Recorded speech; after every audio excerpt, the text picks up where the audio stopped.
when we invest in people, we also invest in the future.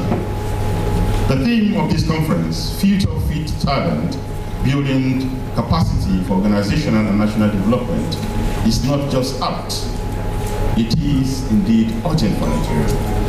And I emphasize this, it is urgent for Nigeria. It is a rallying call and a moral strategic imperative for all of us in this country. We are living in an age of profound transformation.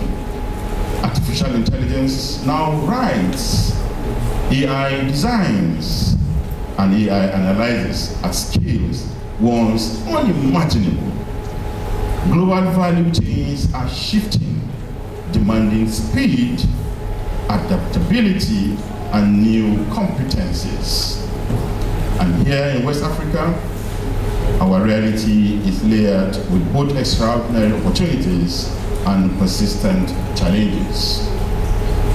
To the future fit is not about waiting for the future to arrive. It is about preparing for it, building it, and shaping it with intent. Thus, the key question before us is this: how do we ensure that Nigeria, West Africa, and indeed Africa are not only participants in this global transformation, but leaders of it? This conference provides us with such opportunity. Nigeria's greatest resource is not oil or gas, and I've always believed in this. It is our people. With a population of over 200 million and more than 60% under the age of 30, we are blessed with one of the most dynamic populations on earth. This goes without saying. This is our demographic dividend, but the dividend only pays out if it is wisely invested. If we invest in our people, this youthful energy will become our engine of growth. They will become innovation, they will become leaders, they will provide leadership. If we fail to invest, the youthful energy becomes a burden.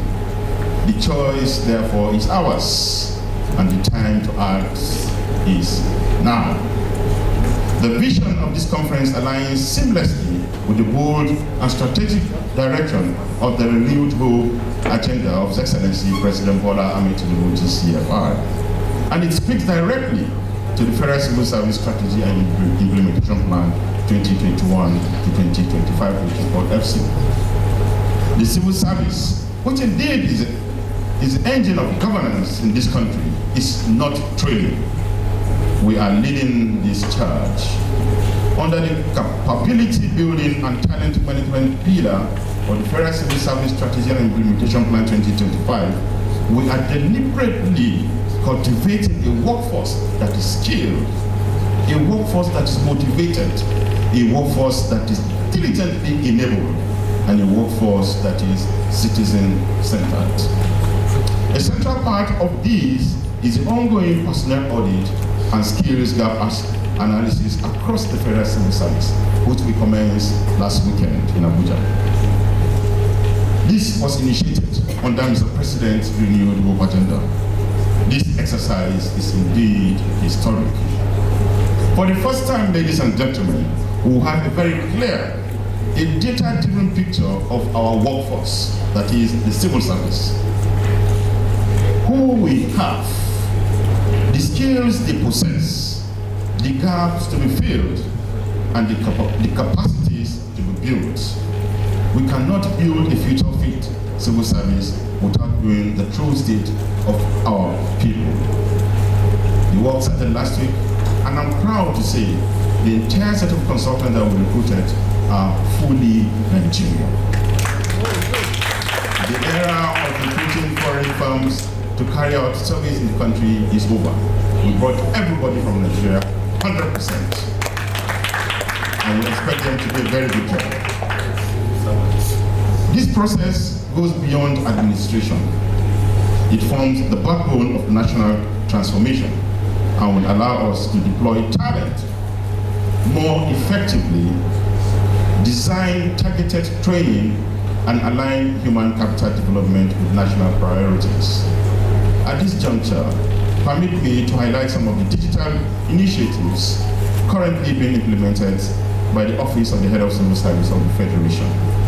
A key innovation is the Service-Wise GPT, which is similar to the ChatGPT. We develop our own Service-Wise GPT, which is an artificial intelligence tool designed to provide public servants with seamless access to the provisions of the Nigerian Constitution.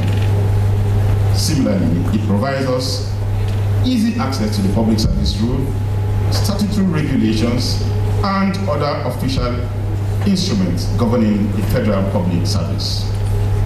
Furthermore, the online compendium on federal circulars has been launched as a comprehensive repository of official circulars issued from 1995 to date, thereby serving as a reliable and authoritative reference tool for public officers across the country.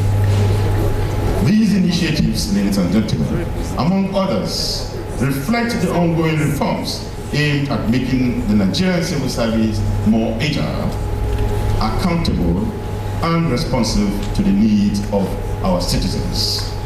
Importantly, they are accessible to the general public on the official website of the Head of the Civil Service of the Federation. Nigerian education system must reimagine curricula for a digital and green economy. Industry must invest in skills, apprenticeships, and indeed innovation. Our government must create the right environment for growth. And every young Nigerian must embrace lifelong learning as a culture of survival and success. Nigeria's challenge is not scarcity, and I strongly believe scarcity is not our problem in Nigeria, but simply put, lack of coordination. If we align and we collaborate and channel our abundant human capital, the results will be unstoppable. Nigeria will be a moving train.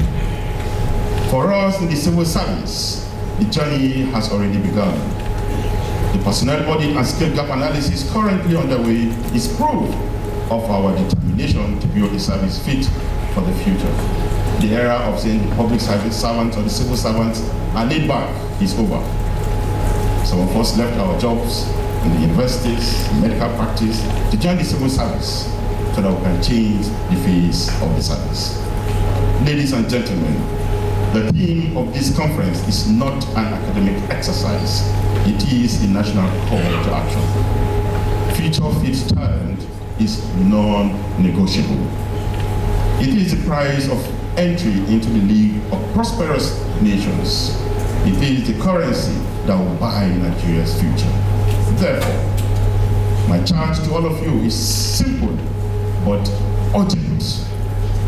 Do not wait. Just as we are auditing and transforming the civil service, begin the work in your own sectors. Audit. I was Minister of Defense, so I can continue. Audit our people. We should map our skills. We should invest in building capacity. The future will not wait for us, nor should we. So, let us rise, ladies and gentlemen. Let us invest in our people.